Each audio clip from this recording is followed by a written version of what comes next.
बंद हो जाता है। आंखें बंद होती है तो मुंह खुल जाता है, और आंखें खुल जाती है तो मुंह बंद हो जाता है। ऐसा ही होता है। और बड़ा गहरा सिद्धांत है, अभी इसको नहीं बताऊंगी। जिसकी हृदय की आंखें खुल जाती है वह अब बोलता नहीं है, वह मौन हो जाता है, शब्दों से परे हो जाता है। और ऐसा ही हुआ।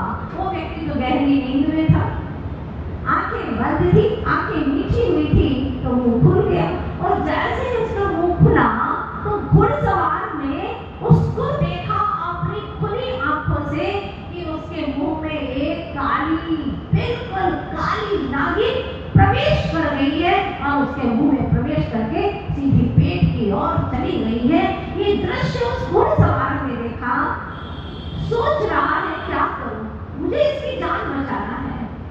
बस उसे समझ में आ गया कि इस वक्त मुझे क्या करना चाहिए। सीधा घुड़सवार दौड़ा और उसने उस व्यक्ति को उठाया। उसने कहा, तुम हो कौन? अजनबी। अरे मुझे क्यों उठा रहे हो? सोने दो मुझे। उसने कहा, उठो। मैंने कहा ना उठो। वो मानने को तैयार नहीं था। उसने उसको पकड़ा अपनी बाहों में, घोड़े पर रखा और सामान्य से ले चला नदी की ओर। सामने ही नदी थी, वहां ले जाकर के नदी में बिल्कुल अच्छा उज्जवल सा पानी था, वहां पर किनारे पर बिठाया और कहा कि पानी पियो। ये पानी पियो, नदी का बहता हुआ पानी है, तुम्हें पीना होगा। उसने कहा कि मैं क्यों पीऊं? तुम हो कौन? अरे मुझे पानी नहीं, तुम जहर पिला रहे हो। क्यों इस तरह से मेरे साथ में बर्ताव कर रहे हो? वहां सोया था, तुमने मुझे उठा लिया और वहां से यहाँ पर लेकर के आ गए। तुम हो कौन? मैं तुम्हें जानता तक नहीं, तुम्हारा बिल्कुल अजनबी चेहरा। अरे क्यों मेरे साथ में ऐसा सलूक कर रहे हो? बताओ। उसने कहा, कुछ नहीं बताऊंगा, पानी पियो। नहीं तो देख रहे हैं ये कूड़ा तुम्हारे पीठ पर पड़ेगा। वो पीने को तैयार नहीं है।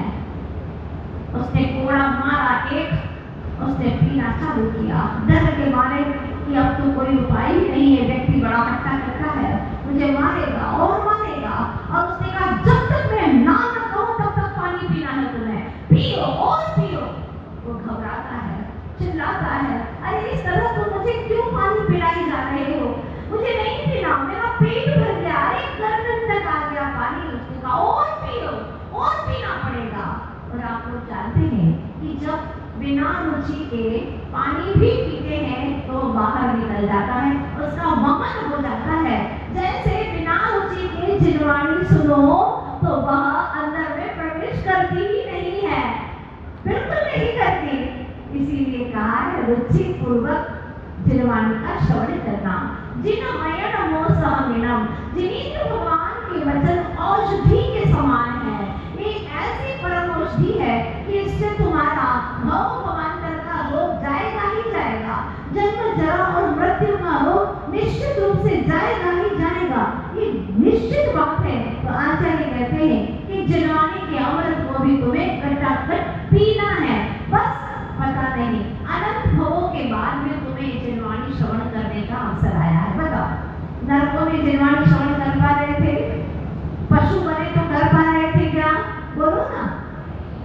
और अगर देवता भी बन गए तो अपने देवी सुखों में मग्न रहे, अलमस्त रहे, वहां भी भगवान की वाणी सुनने का मौका तो है, श्रवण शरण में आ सकते हैं, लेकिन बहुत कम ऐसा होता है कि गुरुजनों की वाणी सुने। ये मनुष्य जीवन बहुत दुर्लभ है।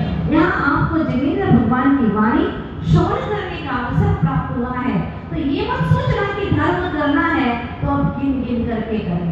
कई लोग गिनते रहते, इतनी बार प्रवचन सुन लिया, इतनी बार शिखर जी की वंदना कर ली, इतनी मालाएं फेर ली, इतने जाप कर लिए, कितने पाप किए।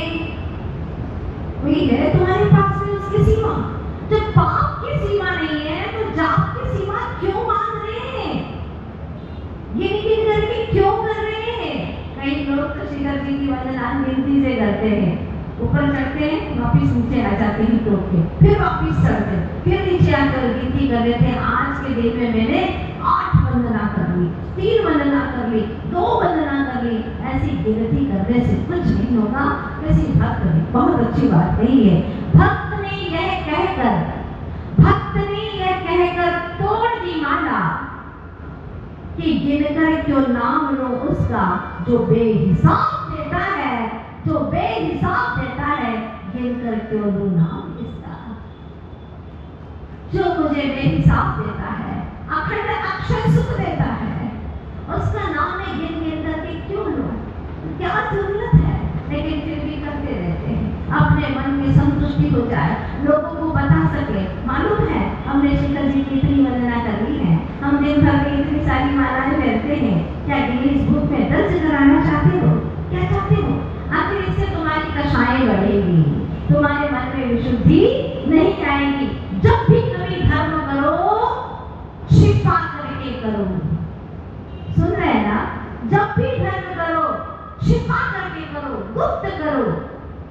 किंतु जब भी पाप करो तो उजागर करके करो, छुपा करके करो, अखबारों में छपा देना कि मैंने आज ये पाप किया।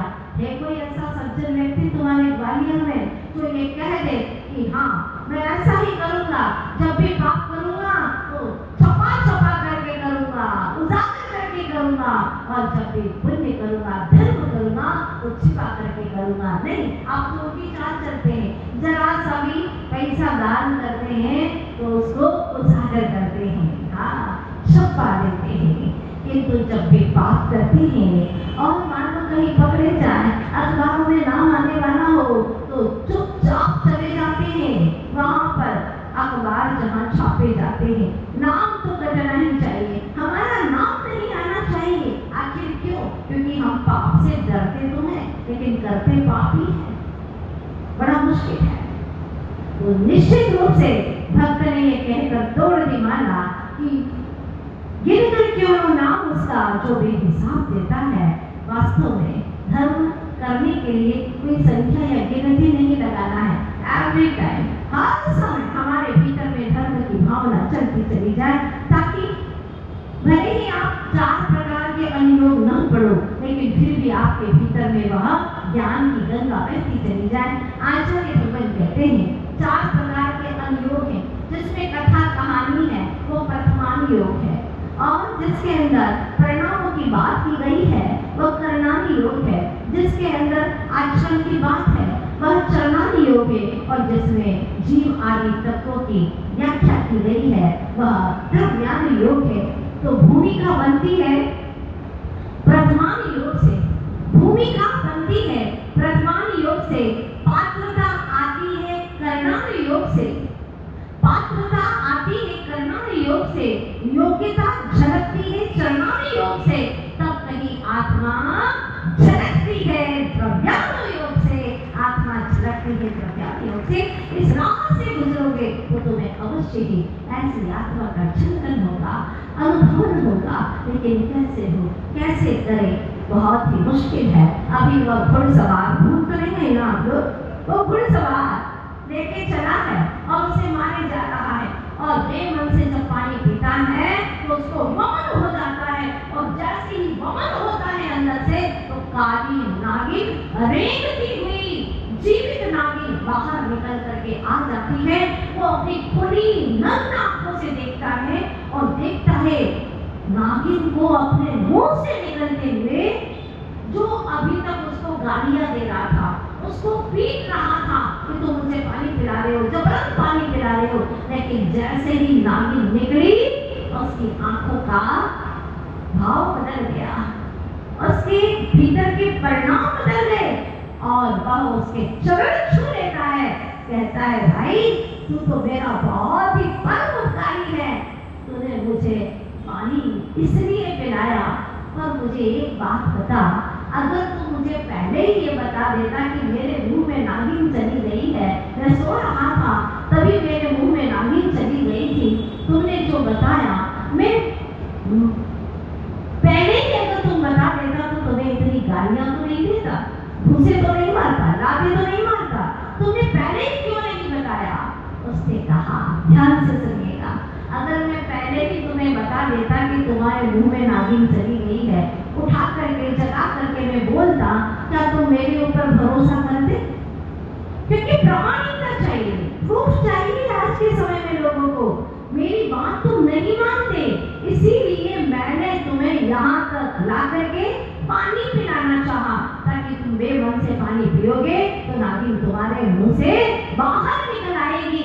मैंने चाहा था कैसे भी करके तुम जीवित रहो, चाहे मुझे लाते मारो, भूसा मारो, गालियां दो, चलेगा, लेकिन तुम्हारी जिंदगी बच जाए। बस ऐसे ही होते हैं गुरु, ऐसे ही होते हैं गुरु। जब गुरु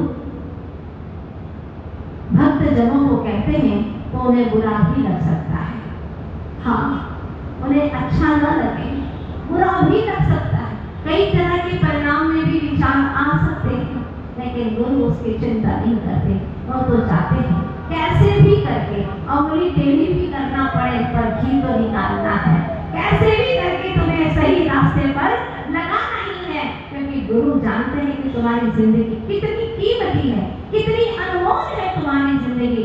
इसीलिए वह तत्व ज्ञान का जल पिलाते हैं, पिलाते ही पिलाते हैं, और जैसे ही तत्व ज्ञान का जल पीता है तो मोह की नागिन बाहर निकल आती है और आत्मा स्वच्छ शुद्ध और पवित्र हो जाता है, निर्मल हो जाता है। और यही काम गुरु महाराज करते हैं। तो आप लोगों ने कल गुरु की महिमा समझी थी, कल का दिन गुरु पूर्णिमा का था। कल की तिथि में गुरु मिले तो आज से हमें ज्ञान मिलना शुरू हो जाएगा, क्योंकि गुरु के बिना ज्ञान नहीं मिलता, ये निश्चित बात है। प्रभु वीर ने केवल ज्ञान प्राप्त किया और 66वें दिन भगवान की प्रथम देशनाखिरी यानी आज के दिन महावीर स्वामी की प्रथम दिव्य देशनाखिरी गौतम गणधर स्वामी ने उसे झेला, क्योंकि उनको सुनने के लिए जब तक अच्छा खासा कोई श्रोता न बैठे तब तक वक्ता को बोलने का मन होगा क्या? मान लो वक्ता बोल रहा है और श्रोता सारे के सारे सोता है, क्या है? सोता है, तो क्या वक्ता को मन लगेगा? सो रहे हैं, अपनी धुन में है, बातें कर रहे हैं, उन्हें कोई मतलब ही नहीं है। ऐसे श्रोता को वक्ता नहीं बोल सकता, निश्चित बात है। इसीलिए श्रोता भी महत्वपूर्ण होता है, बड़ा श्रेष्ठ होता है। यहाँ पर वक्ता श्रेष्ठ है महावीर स्वामी, तो श्रोता भी परम श्रेष्ठ ही होना चाहिए। बस यही हुआ। क्या हुआ? अब आपके सामने वो कहानी रखती हूँ। राजमहल नगर में जो भगवान महावीर स्वामी पधारे थे विपुलाचल पर्वत पर, पता है ना आपको? कल ही पधारे थे और कितनी बार समूह शरण आया उनका? 16 बार समूह शरण आया। तो वहां पर भगवान महावीर स्वामी के पूर्व के जो मौसा थे, उनका नाम था राजा श्रेणी। वो जो राजा श्रेणी थे, राज्य करते थे, उन्होंने भगवान महावीर स्वामी के समूह शरण में जो विराजमान है केवल ज्ञानी के रूप में, उनसे प्रश्न किया। किसने किया? राजा श्रेणी ने 60,000 प्रश्न पूछे। उसमें एक प्रश्न ये भी किया कि भगवान, मैं ये जानना चाहता हूँ कि यह गौतम का जीव कौन है, कहाँ से आया है, उसने ऐसा क्या पुण्य किया है कि ब्राह्मण कुल में आकर के भी भगवान की दिव्य ध्वनि को श्रवण करने का प्रथम श्रोता बनकर के सुन रहा है, और उसके बिना भगवान बोले तक नहीं। ऐसा महान आत्मा कौन है? अब भगवान की दिव्य ध्वनि कहती है। सुनेंगे ना हम लोग? सुनिएगा, बहुत अच्छी और नई कहानी है, कहीं आपको सुनने को मिले ना मिले, बहुत दुर्लभ कहानी है यहाँ कि गौतम गणधर कौन थे। ध्यान से सुनिएगा। तो भगवान महावीर स्वामी की वाणी कहती है कि राजा विश्वलोचन, उसकी पटरानी, राजा विश्वलोचन की पटरानी स्वच्छंद प्रवृत्ति की हो गई। राजा जबकि धर्मात्मा, लेकिन पटरानी सोचती है कि दिन भर इसी रनवास में रहना, कहीं घूमने भी नहीं जा सकते, मैं तो घूमने जाऊंगी। और वह अपनी 2 दासियों के साथ में दासी का वेश धारण करके रनवास से बाहर निकल जाती है गुप्त रास्ते से, और बाहर जाने के बाद में वह दुराचारी हो गई, विषय लंपटी हो गई, व्यभिचारिणी हो गई, मुनि निंदक होकर के नरकगामी हो जाती है। कौन? बोलो। राजा विश्वलोचन की पटरानी, वह नरकगामी हो जाती है, बहुत सारे पाप करती रहती है। नरक जाने के बाद में वहां से निकलती है तो बिल्ली, सुकरी, कुतिया, मुर्गी, कामी, लूली, लगड़ी ऐसी होकर के एक शुद्ध कन्या उत्पन्न होती है, यानी नीच घराने के अंदर एक कन्या के रूप में जन्म ले लेती है और खाने को कुछ नहीं, दाने दाने के लिए मोहताज, भीख मांगती हुई अपना पेट भरती है। एक दिन भीख मांग रही थी तो अचानक उसने क्या देखा, एक महामुनीश्वर उपदेश दे रहे हैं, बीच बाजार के अंदर चौराहे पर उनका दिव्य प्रवचन हो रहा है और उनका प्रवचन सुनने के लिए वो बैठ जाती है और प्रवचन के बाद में व्रत को ग्रहण कर लेती है और व्रत ग्रहण करके अच्छे भावों के साथ में समाधि पूर्वक मरण करती है तो स्त्रीलिंग का उसका छेद हो जाता है और 5वें स्वर्ग में उत्तम देव का रूप धारण कर लेती है वो पटरानिका जी। 5वें स्वर्ग में देव हुआ और वहां से स्वर्ग से आकर के वेद पारंगत इंद्रभूति नाम का गौतम गोत्री वो ब्राह्मण पैदा हुआ। कहां से कहां देखिएगा, वो गौतम गोत्री इंद्रभूति जो कर भगवान महावीर स्वामी के समूह शरण में गए और मान स्तंभ को देख करके उनका मान गल गया, फिर वह इंद्र के माध्यम से समूह शरण में जाकर के मान स्तंभ को देख करके इस तरह से कल मान गलित हुआ था, आप लोगों ने कहानी के रूप में सुन ही लिया। ये कहानी कब की चली आ रही है, देखिएगा इतिहास और ग्रंथों को पढ़िए तो आपको समझ में आ जाएगा कि श्री गौतम गुरु, गौतम स्वामी और आदिनाथ इन दोनों का क्या संबंध है, कभी आप लोगों ने समझा है? ग्रंथों में लिखा है कि मारीची का शिष्य कपिल था। मारीची आदिनाथ भगवान के काल में जो मारीची था उसका शिष्य था कपिल। वही शिष्य और गुरु की परंपरा यहाँ पर चली आई। मारीची का जीव बना महावीर। आदिनाथ भगवान के काल में जो मारीची का जीव था वो 24वां तीर्थंकर बना और उनका शिष्य जो था कपिल वह अभी यहाँ पर गौतम बना। वहां की शिष्य परंपरा 24वें तीर्थंकर में वापस आ गई। इसलिए सबसे परिचय जो आप करते हैं अच्छा वाला परिचय करना कि कभी आप तीर्थंकर और गौतम कंधर जैसे बन सके। व्यर्थ में परिचय मत बनाना, क्योंकि अति परिचय अवज्ञा।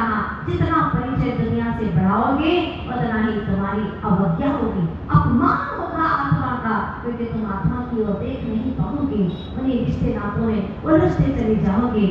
पर गुरु आते हैं तो हमें सद्बोध देते हैं, गुरु आते हैं हमें दिव्य ध्वनि को अपने तक पहुंचाते हैं। कोई सौभाग्यशाली ही होता है जो प्रभु की दिव्य ध्वनि को सुन पाता है, वरना सोचते हैं वहां तो हवा भी नहीं आती है, लाइट भी बंद हो जाती है, कैसे रहेंगे। तो याद कर लेना कि जैसे 5वें नरक में कैसे रहे थे, हाँ 5वें नरक में, 4थे नरक में कैसे रहे थे आप। भयानक गर्मी, ऐसी गर्मी मेरु समान लोह गली जाए, ऐसी शीत उष्णता था। मेरु के समान लोहे का बड़ा गोला भी गल जाए, ऐसी भयंकर गर्मी पड़ती है। उन नरकों में तुम सागरों पर्यंत तुम भोग करके आए हो, तो यहाँ तो कोई दुख नहीं है, यहाँ तो सुख है, सुख की बरसात हो रही है। सिर्फ सोच बदलना है आपको, अपने भावों को बदलना है, और भाव अगर बदल गए तो निश्चित रूप से आपका भाव परिवर्तित होगा तो सही, लेकिन आपको दुर्गति में भटकना नहीं पड़ेगा। तो कल के दिन केवल ज्ञान की प्राप्ति तो हुई ही महावीर स्वामी को, लेकिन उसके बाद भी उनकी दिव्य ध्वनि 65 दिन तक नहीं खिली, 66वें दिन खिली। तो ये तो ऐसा ही हो गया कि जैसे 15 अगस्त को हमारा देश आजाद हुआ, ठीक है ना, लेकिन संविधान लागू कब से हुआ? 26 जनवरी से। उसी प्रकार से भगवान को केवल ज्ञान तो 65 दिन पूर्व ही हो गया, लेकिन शासन का प्रारंभ कब से हुआ? आज से हुआ। वीर शासन जय जो शासक होता है, जो नेता होता है, वह प्रवचन भी बहुत अच्छे से देता है, भाषण भी बहुत अच्छे से देता है। इसलिए हमारे भगवान में भी 3 विशेष गुण होते हैं, वीतरागी, सर्वज्ञ और हितोपदेशी। भगवान वीतरागी तो हो गए, सर्वज्ञ हो गए, लेकिन जब तक हितोपदेशी नहीं होंगे तब तक वह आप्त नहीं कहलाएंगे। सच्चे तीर्थंकर का, और तीर्थंकर तो सच्चे ही होते हैं, उनका कार्य है भव्य जीवों को उद्बोधन देना। तो आज से हितोपदेशी भी हो गए। आज हमारा मन यही कहता है कि गुरु के बिना मोक्ष का काम कोई भी शुरू नहीं होता। वह बदनसीब होता है जिसका जीवन में कोई गुरु नहीं होता। गुरु के बिना मोक्ष का कोई काम शुरू नहीं होता, और वह बदनसीब है जिसके जीवन में कोई गुरु नहीं होता। गुरु का मतलब है वो जो हम किसी से नहीं कह सकते, वो मन की बात गुरु से कह सके और अपने पापों का प्रायश्चित कर सके, अपने पापों का प्रत्याख्यान कर सके, उसका नाम है गुरु। और मित्र तुम्हें चिकनी चुपड़ी बातें कर सकते हैं और माँ तुम्हारे तन को धुला सकती है, लेकिन गुरु जैसी माँ ही हमारी चेतन आत्मा को धुला करके स्वच्छ और साफ कर देती है। इस तरह से आज के दिन यहाँ आगम की प्राप्ति हुई। आगम, आगम किसे कहते हैं? जो शास्त्र है उसको हम आगम कहते हैं। आ यानी आप अरहंत के देव के द्वारा कहा गया, ग यानी गणधरों से गूंथा गया, और म यानी महामुनियों से रचा गया। इस प्रकार से जिनेंद्र भगवान ने जो कहा सुनेगा। जिनवाणी के लिए पाइपलाइन का काम करने वाले संत हैं। जिनवाणी के लिए पाइपलाइन का काम करने वाले संत हैं, और संतवाणी के लिए पाइपलाइन का काम करने वाले ग्रंथ हैं।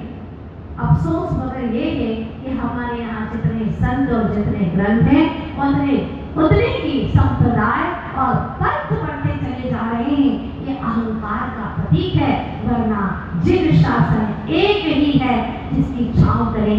आज भी हम आनंद से जी रहे हैं, और पंचम काल के अंत तक भावलिंगी संत इसी तरह से होते रहेंगे। बस यही भावना है कि गौतम गणधर स्वामी ने जो भगवान की भक्ति की, जिस तरह से मानस स्तंभ का दर्शन करके, मानस स्तंभ का दर्शन करते ही मान का स्तंभन हुआ, और उन्होंने जो स्तुति लिखी वो स्तुति चैत्य भक्ति बहुत सुंदर। आप लोग आज उसका व्रत भी लेने वाले हैं, चैत्य भक्ति व्रत, जो हर मन वांछित को पूर्ण करने वाला है। जो भावों से करता है उसे मोक्ष की प्राप्ति भी हो जाती है, क्योंकि सामान्य व्रत नहीं है, गौतम स्वामी के द्वारा दिया गया है। तो अंत में मैं आपसे यही कहना चाहती हूँ, जिस तरह से घुड़सवार ने उससे कुछ भी नहीं बोला, बस चुपचाप पानी पिलाता गया, उसी प्रकार से गुरु भी चुपचाप जिनवाणी का रस पिलाते चले जाते। उन्हें विश्वास है कि तेरे भीतर में जो मोह का जहर है वह निश्चित ही मन को प्राप्त होगा, उल्टी होगी, और वह मोह की नागिन, तृष्णा की नागिन निकलेगी, और तुम तरोताजा स्वच्छ हो जाओगे। इस तरह से अपने जीवन को बेहतरीन बनाने के लिए आप लोग भी कुछ अच्छे से अच्छे काम करिएगा। और गुरु की स्तुति करने के उपरांत आप लोग, बहुत सारे लोग ऐसे हैं जिनकी भावना है और लेना ही चाहिए, अपनी जिंदगी में एक व्रत तो जरूर करना चाहिए, और यह है चैत्य भक्ति व्रत, गौतम स्वामी का दिया गया, अर्थात भगवान महावीर स्वामी के प्रथम शिष्य के द्वारा दिया गया यह व्रत बहुत ही महत्वपूर्ण व्रत है। चाहो तो 36 उपवास करो, नहीं कर सकते तो 36 एकादशी करो, अगर आपकी शक्ति नहीं है तो एकादशी करो। और इसकी कोई तिथि निश्चित नहीं है। इस पुस्तक के अंदर पीछे मंत्र लिखे गए हैं। अगर पहला व्रत करो तो पहले मंत्र की जाप कर लेना, राइट का निशान लगा देना, और दूसरे नंबर की पूजन आपको हर व्रत में करना है। चैत्य भक्ति की पूजन की, एक अर्घ्य चढ़ाया, जयमाला की, हो गया आपका पूरा, और एक माला फेरनी, बस इतना सा काम करना है। और आपके जीवन का एक बहुत ही अनमोल महान व्रत हो जाएगा। आज से ही शुरू किया जाता है। कल मैंने इसीलिए आपको आह्वान दिया था ताकि आप कुछ खा पी करके ना आ जाए। फिर भी अगर कई लोग भूल करके रोज की आदत के कारण से खा पी करके आ गए हो तो कोई बात नहीं, आप लोग कल से भी कर सकते हैं। और जिसने संकल्प ले लिया है वो आज से कर लेंगे। वैसे दिन तो आज का ही सर्वश्रेष्ठ माना जाता है। नहीं कर सकते कल से शुरू करें, और नहीं कर सकते तो अष्टमी या चतुर्दशी से भी शुरू कर सकते हैं। फिर कभी भी किसी भी तिथि को कर सकते हैं। एक बार शुरू कर दें, इसके बाद में किसी भी तिथि को आप लोग कर सकते हैं। चौथ को भी कर सकते हैं, पंचमी को भी कर सकते हैं। कैसे भी करके आप 36 व्रत पूर्ण करें और अपने जीवन को सफल बनाएं। जो भी लेना चाहेंगे, वैसे ये व्रत अभी तक कई हजार पुरुषों ने ले लिया है। मैं चाहती हूँ यहाँ के लोग भी ये व्रत अवश्य करें। चातुर्मास तपो साधना के लिए है और इससे शरीर भी तरोताजा रहता है, निरोग रहता है। अभी मैंने उपवास चिकित्सा नाम की एक पुस्तक पढ़ी थी, उसमें बड़े बड़े डॉक्टर्स लोगों का कहना है, उनका कहना है कि जो वर्ष भर में 22 उपवास कर लेता है उसको कभी भी कैंसर का रोग हो ही नहीं सकता। यह हमारा दावा है। कैंसर की ग्रंथियां विकसित हो ही नहीं सकती, ये दावा है उनका। तो ये हमारा जैन धर्म है, जैन शासन है। इसको समझो और आगे बढ़ने का प्रयास कीजिएगा। अपने आप को आनंदित जीवन जीने का यही मात्र एक उपाय है। भगवान के बताए गए मार्ग पर चलते चले जाए। 2 मिनट के लिए गुरु की स्तुति करते हैं।